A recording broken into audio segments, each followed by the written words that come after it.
یہ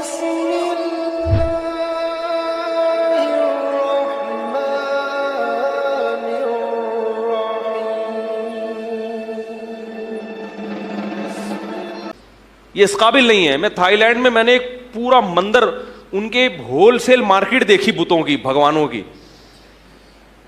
حیران ہو گیا کہ یار اس مارکیٹ کو دیکھ کے بھی کسی کو یقین نہیں آتا کہ یہ ان سے تم مانگتے ہو. وہ بڑے ایک بت ہے, ایک چھوٹا ہول سیل مارکیٹ تھی, وہاں مناسب ریٹ پہ آپ خرید کے 50 روپے مہنگا کر کے بیچ دیں.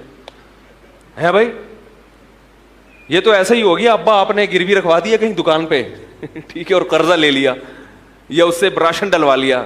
ابا کی اس سے بڑی توہین کوئی ہوگی؟ ارے بھائی, دکان والا آپ کو سودا نہیں دے رہا تھا تو آپ نے اپنے ابا لا کے گروی رکھوا دی ہے. ابا کو جب گروی رکھوانا ابا کی توہین ہے تو ابا کو بیچنا کتنی بڑی توہین ہوگی. تو تمہارا جو بھائی خدا کی ویلیو تو ابا سے زیادہ ہوتی ہے نا. ارے بھائی, تمہارا جو بھگوان ہے وہ ایک طرف تم اس کو حاجت روا بھی مانتے ہو, دوسری طرف تم ہول سیل کے ریٹ الگ ہے, ریٹیل پہ 5 بھگوان کے ساتھ 1 فری ہے بھائی.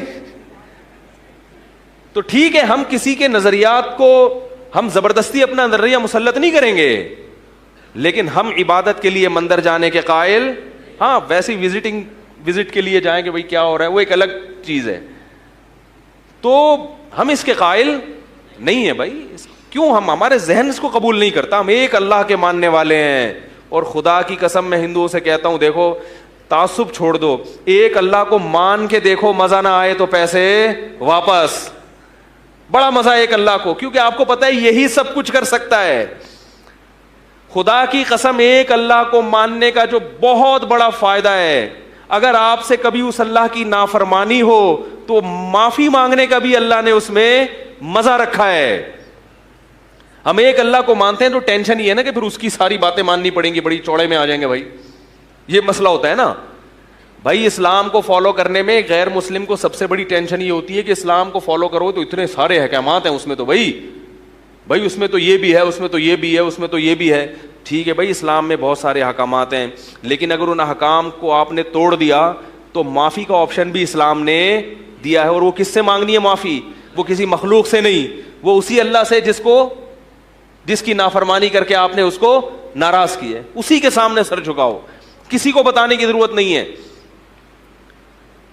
توحید, عقیدہ توحید اللہ کی بہت بڑی نعمت ہے جو اللہ نے کس کو دی ہے؟ اہل اسلام کو دی ہے.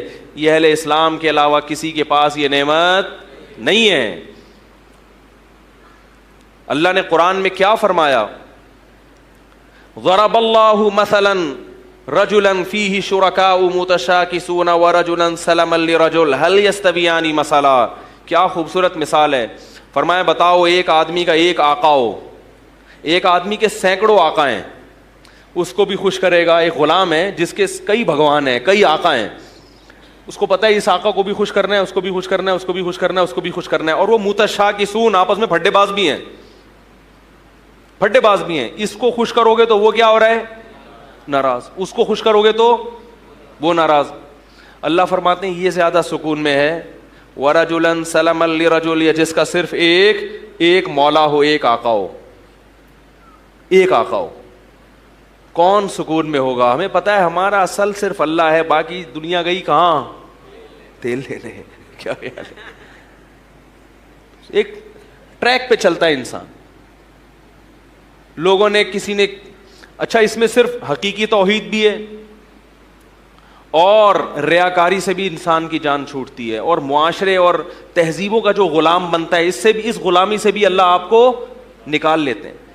اللہ کو ماننے میں صرف بتوں کی غلامی سے نہیں نکلتا انسان, مخلوق کی غلامی سے بھی نکل جاتا ہے.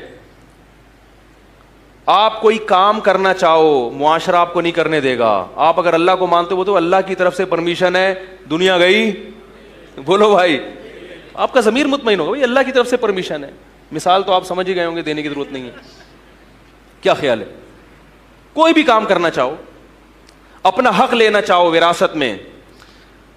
خواتین کے فون آتے ہیں, میری وراثت 50 لاکھ بنتی ہے, میرے بھائی نے کیا کیا ہوا ہے, ساری وراثت پہ قبضہ کیا ہوا ہے, میری وراثت نہیں دے رہا, اب میں مانگوں تو مجھے شرم آتی ہے. میں نے کہا شرم آنے کی ضرورت نہیں ہے, کیونکہ اللہ نے قرآن میں صاف لفظوں میں بہن کا حصہ بتا دیا. جب اللہ نے بتا دیا تو یہ گاڈ گفٹڈ ہے نا بھائی, اللہ تمہیں کوئی تحفہ دے رہا ہے تو شرم تو اس کو آنی چاہیے جو کمبخت تمہاری وراثت دبا کے بیٹھا ہوا ہے. اب یہ چیز عورت میں کانفیڈنس پیدا کر دے گی اگر اس کو قرآن کا علم ہوگا. وہ کہے گی میرا بھائی کتنا نیک ہو, کتنا اچھا ہو, جب اللہ نے مجھے دیا ہے تو کسی کا باپ بھی, بولو بھائی, اپنا حق دینے میں بھی لینے میں بھی کانفیڈنس اور حق دینے میں بھی انسان مطمئن. کیونکہ دینے میں بھی بعض دفعہ انسان کنفیوز ہوتا ہے, پتہ نہیں ہے اس کا حصہ بنتا بھی ہے کہ نہیں بنتا. کسی بھائی نے بہن پہ بہت خرچ کیا ساری زندگی, اب اس کو یہ ڈر لگتا ہے کہ یعنی ایک خوف زدہ ہوتا ہے کہ یار پتہ نہیں اس کا حصہ بنتا بھی ہے کہ نہیں بنتا, میں نے تو ساری زندگی خرچ کیا, میں خام خواہ میں اس پر احسان کر کے 50 لاکھ اس کے حوالے کر دوں. جب اسے پتہ چلتا ہے کہ اللہ نے اس کا حصہ دیا ہے, مجھے دینا پڑے گا, تو اس کے لیے فیصلہ کرنا, اگر وہ مسلمان ہے تو فیصلہ کرنا کیا ہو جائے گا, آسان. بھائی ٹھیک ہے, ورنہ لوگ ساری زندگی کنفیوز ہی رہتے ہیں. جو موٹیویشنل اسپیکر ہے نا, ان کی ضرورت غیر مسلموں کو ہے, مسلمانوں کو نہیں ہے. مسلمان کو تو اللہ نے بتا دیا یہ صحیح ہے یہ غلط ہے, بس دیٹس آل, ختم.